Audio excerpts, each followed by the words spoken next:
Wenn dein iPhone nicht mehr den ganzen Tag durchhält und du es ständig laden musst, ist vielleicht der Akku defekt. Wie du diesen austauschen kannst, zeige ich dir in dieser Anleitung.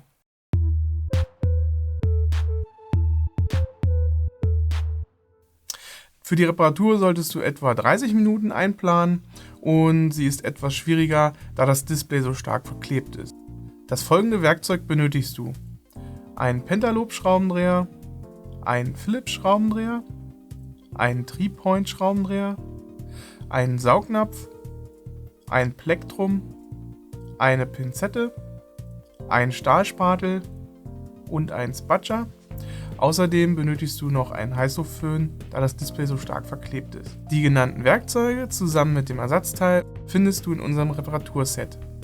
Solltest du an einer Stelle nicht weiterkommen, nutze die bebilderte Anleitung auf unserer Internetseite. Dort hast du auch die Möglichkeit, über die Kommentarfunktion Fragen zu stellen. Viel Spaß bei der Reparatur!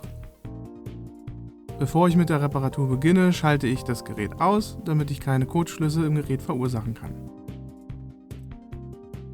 Bevor ich das Gerät öffnen kann, muss ich noch die beiden Pentaloop-Schrauben, die links und rechts von der Ladebuchse liegen, entfernen.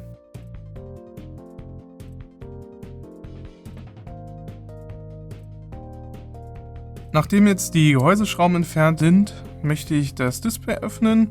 Dabei ist zu beachten, dass das Display am gesamten Rand verklebt ist aufgrund der Staub- und Flüssigkeitsdichtigkeit.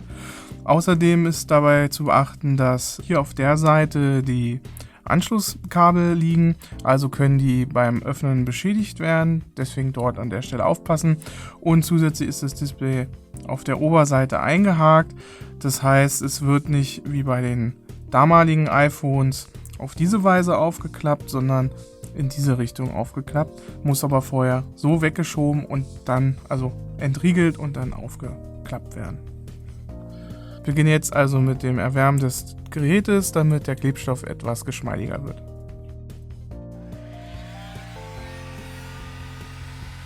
Ich benutze jetzt hier eine Heißluftpistole, aber ein gewöhnlicher Haartrockner reicht auch aus, um das Gerät ausreichend zu erwärmen.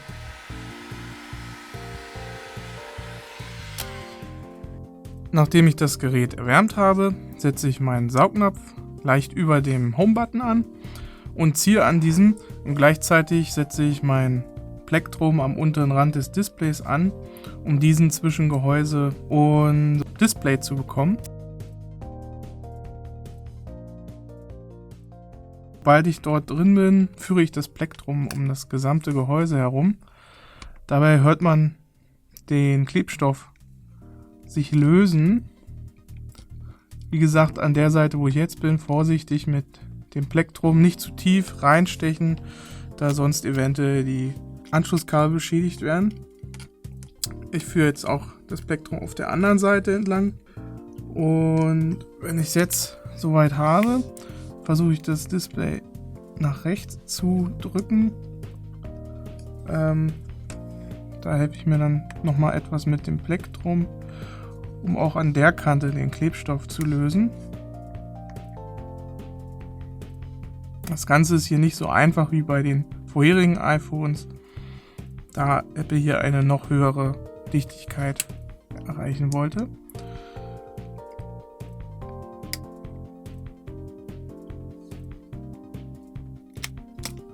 So, jetzt kann ich das Display aufklappen, vorsichtig natürlich.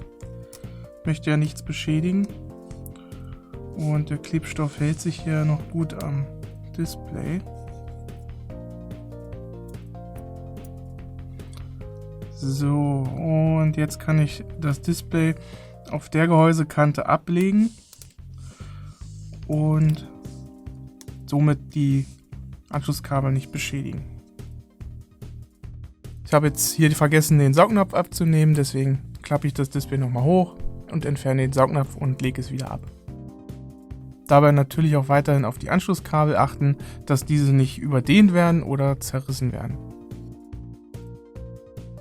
Ich möchte jetzt den Akku trennen, zuvor muss ich aber die Abdeckung mit den 4 3-Point-Schrauben entfernen, damit der Akkukontakt freigelegt wird.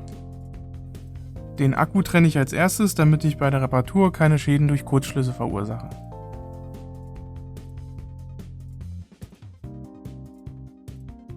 Jetzt kann ich das Blech entfernen, das den Akkukontakt und die Anschlüsse für das Display fixiert. Eventuell ist es ein bisschen angeklebt. Den Kontakt trenne ich vorsichtig mit dem Spatscher. Ich hake mit dem Spatscher unter den Kontakt und hebe diesen an. Als nächstes trenne ich mit dem Spatscher vorsichtig die Kontakte für das Display. Ich beginne dabei mit dem Kontakt für Touchscreen und Display und danach trenne ich den Kontakt für den Home-Button und den Fingerprint-Sensor. Als nächstes möchte ich den Kontakt für die Frontkamera und die Hörmuschel trennen. Auch diese ist wieder mit 2 Phillips-Schrauben und einem Blech gesichert.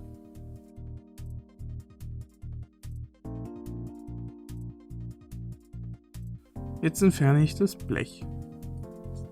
Danach trenne ich vorsichtig mit dem Spatscher den Kontakt. An dieser Stelle kann ich dann das komplette Display entfernen. Als nächstes möchte ich den Akku entfernen. Dieser ist mit 2 Klebestreifen gesichert, dessen Enden ich hier sehen kann. Um diese besser ziehen zu können, empfiehlt es sich, die Taptic Engine vorher auszubauen. Da der Anschluss der Taptic Engine aber unter diesem Kunststoffteil liegt, muss ich dieses zuerst entfernen. Dieses ist mit 2 Phillips-Schrauben gesichert. Jetzt kann ich das Kunststoffteil mit der Pinzette vorsichtig herausnehmen. Jetzt liegt der Kontakt der Taptic Engine frei und ich kann diesen vorsichtig mit dem Spatscher lösen. Die Taptic Engine selbst ist auch wieder mit 3 Phillips-Schrauben gesichert, die ich herausdrehen muss. Jetzt kann ich die Taptic Engine herausnehmen. Die beiden Klebestreifen sind ganzflächig unter dem Akku angebracht. Die beiden Enden der Klebestreifen sind hier oben angebracht und die löse ich mir jetzt nacheinander vom Akku.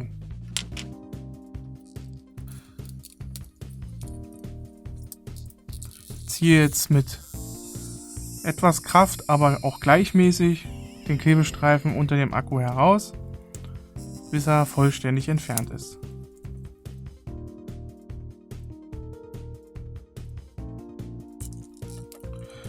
Es ist wichtig, den Klebestreifen in einem möglichst flachen Winkel zu ziehen, weil dieser gerne reißt. Beim Entfernen des zweiten Klebestreifens halte ich den Akku fest, damit er nicht zu sehr im Gehäuse umherrutscht. An dieser Stelle kann ich den Akku jetzt auch schon entfernen. Ich habe jetzt hier den neuen Akku samt Klebestreifen und bevor ich diesen einbauen kann, muss ich ihn natürlich vorbereiten, sodass er ins Gehäuse eingeklebt werden kann. Dafür lege ich mir den Akku auf die Oberseite und nehme mir den Klebestreifen und ziehe hier die blaue Schutzfolie einmal ab. Danach kann ich den Klebestreifen anbringen und zwar so, dass die beiden schwarzen Laschen genau am Rand des Akkus überstehen und dann natürlich den Klebestreifen mittig ankleben und gut andrücken. Danach kann ich den Akku umdrehen und die beiden Laschen verkleben. Dafür auch wieder die blaue Schutzfolie von den Laschen entfernen und dann ganz einfach mit der roten die Laschen umlegen und festkleben. Danach muss ich nur noch die rote Schutzfolie hier von der anderen Seite des Klebestreifens entfernen und kann diesen Akku jetzt ins Gerät einbauen. Dabei nehme ich mir den Kontakt des Akkus als Positionierungshilfe, lege den Akku hier erst einmal so auf, der schlägt hier auch ungefähr an diese Kante an und lasse den Akku dann leicht hineinfallen und drücke ihn noch einmal an. Jetzt ist er auch schon angebracht. Ich setze mir jetzt die Taptic Engine wieder ein. Dabei muss ich natürlich beachten, dass die Öffnungen hier in der Taptic Engine über den Gewinnen liegen und dass der Kontakt hier ordentlich frei liegt. Als nächstes kann ich dann natürlich die 3 Phillips-Schrauben wieder anbringen.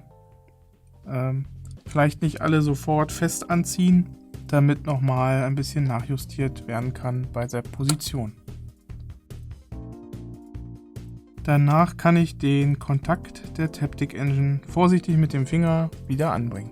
In diesem Schritt setze ich die Kunststoffabdeckung wieder auf.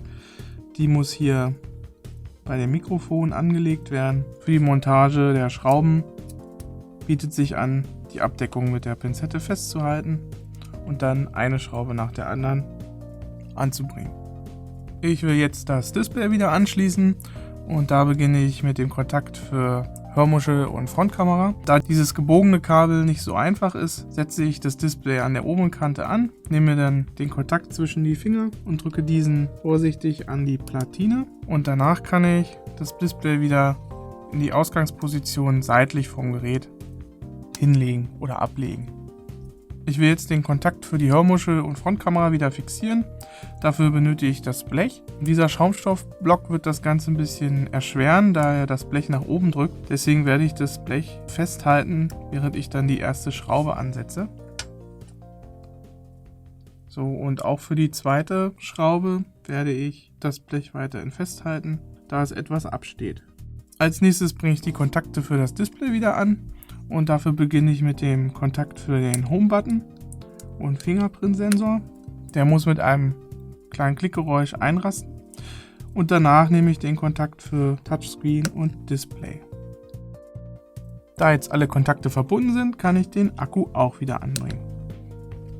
Jetzt fehlt nur noch das Blech, um die Kontakte zu fixieren und die 4 3-Point-Schrauben.